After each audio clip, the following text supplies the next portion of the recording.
تعالى وبركاته وتربية الروحية والعبادة والخدمة والعبد الخديم ñëpp ñu ngi leen di siyaare du xam naa ñu fàttaliwaat ñu ñaan googu nga xam ne wax nañ ne si bu xudus mu dara mo si daana ko fàttali ci jamono mbas mag ñi xamoon nañ ko njëriñ mag ñi da fonkoon nañ ko lool muy xasida gi nga xam ne suñ bee ko daa digle xasida kon mooy lan bismillahi rahmaani rahim الله حي صاد وباقي سبحانه ذكرته وواقي ونحن في كنفه المنيع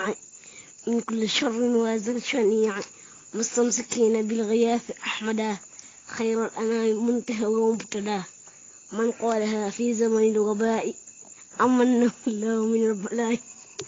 سبحان ربك رب العزة عما يصفون سبحان مسلمنا وحمد الحمد آمين kon xasida si rek gaa ngoog wax na ne si duxu ko mën a jàng mu di ko jàng